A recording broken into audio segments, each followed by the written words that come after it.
कुछ टाइम पहले मैंने एक कैंडिडेट को फोन किया। इंटरेस्टिंग बात ये थी, उसने हमारी कंपनी में अप्लाई ही नहीं किया था, ना लिंक्डइन ईजी अप्लाई, ना नौकरी, ना ईमेल। फिर भी मैंने उसे कॉल किया, उसका इंटरव्यू हुआ और कुछ हफ्तों के बाद उसे ऑफर लेटर मिल गया। यहाँ आता है शॉकिंग पार्ट। उसी पोजीशन के लिए हमारे पास कम से कम 300 से ज्यादा एप्लीकेशन आई थी और उन 300 एप्लीकेशन में कुछ कैंडिडेट ऐसे भी थे जिनके पास उस कैंडिडेट से ज्यादा एक्सपीरियंस था, कुछ के रिज्यूमे भी बेटर लग रहे थे। फिर भी मेरा कॉल उसी को गया। आखिर क्यों? आज मैं आपको हायरिंग की एक ऐसी रियलिटी बताने जा रहा हूँ ना, जो शायद आपके जॉब सर्च का पूरा तरीका चेंज कर दे। वीडियो के एंड तक आप समझ जाओगे कि हम लोग कुछ कैंडिडेट्स को कॉल क्यों करते हैं और कुछ कैंडिडेट्स अप्लाई करते ही रह जाते हैं। अब पूरी स्टोरी सुनो। वो बंदा मेरी पुरानी कंपनी में काम करता था। हम दोनों अलग अलग डिपार्टमेंट में थे, ना मैं उसका मैनेजर था और ना हम डेली इंटरेक्ट करते थे। बस कभी कभी क्रॉस फंक्शनल मीटिंग में मिलना हो जाता था, लेकिन ऑर्गेनाइजेशन में उसका फीडबैक अच्छा था। लोग उसके काम के बारे में पॉजिटिव बोलते थे, डेडलाइन कंप्लीट कर लेता था। जब भी उसका नाम आता था तो उसके साथ कोई नेगेटिव डिस्कशन नहीं होती थी। फिर मैंने कंपनी चेंज कर दी और कुछ साल निकल गए। एक दिन एक अर्जेंट हायरिंग रिक्वायरमेंट आई हमारी करंट कंपनी में। पोजीशन फिल करनी थी, टाइम बहुत कम था और वो बंदा उस रोल के क्राइटेरिया में फिट भी हो रहा था। उस मोमेंट पर मुझे वो याद आया। मैंने सीधा लिंक्डइन नहीं खोला, पहले अपने एक पुराने कॉलीग को कॉल किया और उससे उस बंदे का नंबर लिया और डायरेक्टली कॉल किया। इंटरेस्टिंग बात, उसे खुद भी एक्सपेक्टेशन नहीं थी कि उसके पास मेरा कॉल आएगा। अब बहुत सारे लोग सोचेंगे, क्या ये रेफरल था? नहीं। क्या ये फेवर था? नहीं, ये ट्रस्ट था। Got it? और हायरिंग में ट्रस्ट की वैल्यू बहुत ज्यादा होती है। मोस्ट कैंडिडेट सोचते हैं कि हमारा काम, हम लोगों का काम सिर्फ कैंडिडेट ढूंढना होता है, बट रियलिटी क्या है? हमारा काम रिस्क कम करना होता है। उस टाइम मेरे पास दो ऑप्शन थे। क्या क्या दो ऑप्शन थे? एक अननोन रिज्यूमे देखना और एक ऐसा कैंडिडेट जिसके बारे में मेरे पास पॉजिटिव फीडबैक ऑलरेडी सुना था। तो मेरा पहला कॉल किसे जाता? आप लोग खुद सोचो। कंपनीज परफेक्ट कैंडिडेट नहीं ढूंढती, कंपनीज रिस्क रिड्यूस करती हैं।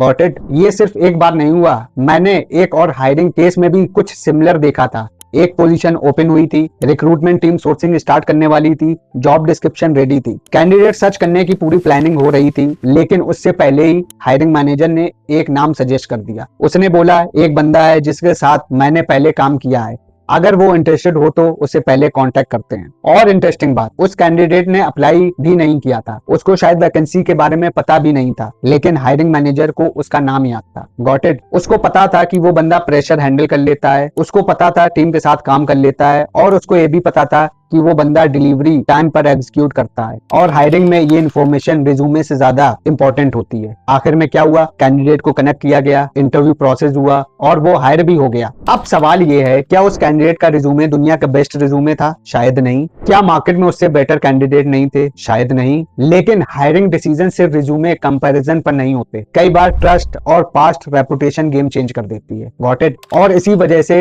हिडन जॉब मार्केट एग्जिस्ट करती है। अगर आप हायरिंग रियलिटी, रिक्रूटर इनसाइड और जॉब मार्केट के हिडन ट्रुथ जानना चाहते हैं तो चैनल सब्सक्राइब कर लीजिए। यहाँ मोटिवेशन नहीं, रियल हायरिंग पर्सपेक्टिव मिलता है। और एक इंटरेस्टिंग बात, मोस्ट कैंडिडेट सोचते हैं कि जॉब मार्केट सिर्फ लिंक्डइन और नौकरी पर चलती है, बट रियलिटी में दो जॉब मार्केट होती है। पहली विजिबल जॉब मार्केट, जो आप लोग रोज देखते हो, जॉब पोस्ट हो गया, एप्लीकेशंस हो गई, लिंक्डइन ईजी अप्लाई। दूसरी हिडन जॉब मार्केट, जिसके बारे में ज्यादा लोग बात नहीं करते। वैसे मैंने इस पर दो डिटेल लॉन्ग वीडियोस बनाए हैं और दोनों वीडियोस चैनल पर अवेलेबल हैं। अगर आप लोगों ने नहीं देखा तो जरूर देखना। हिडन जॉब मार्केट में हम पहले अपने नेटवर्क को याद करते हैं। Got it? पुराने कलीग्स को कांटेक्ट करते हैं, पास्ट कैंडिडेट को याद करते हैं और रिकमेंडेशन मांगते हैं। कई बार interview calls job post live होने से पहले ही चले जाते हैं, इसलिए कुछ लोगों को बिना अप्लाई किए कॉल्स आ जाते हैं और कुछ कैंडिडेट्स को लगता है कि मार्केट में अपॉर्चुनिटीज ही नहीं है। अब सवाल ये है, आपको क्या करना चाहिए? क्या नेटवर्किंग के नाम पर रैंडम मैसेजेस भेजने चाहिए? नहीं। सबसे पहले आप लोगों को अपनी प्रोफेशनल रेपुटेशन बिल्ड करना होगा। अच्छा काम करो, प्रोफेशनल रिलेशनशिप मेंटेन करो, लिंक्डइन प्रोफाइल अपडेट रखो और इंडस्ट्री में विजिबल रहो। और एक स्पेसिफिक चीज जो बहुत लोग इग्नोर कर देते हैं, हर 3 महीने में एक पुराने कलीग या मैनेजर को सिर्फ एक लाइन मैसेज करो। नो एजेंडा, नो फेवर मांगना, सिर्फ इतना, हे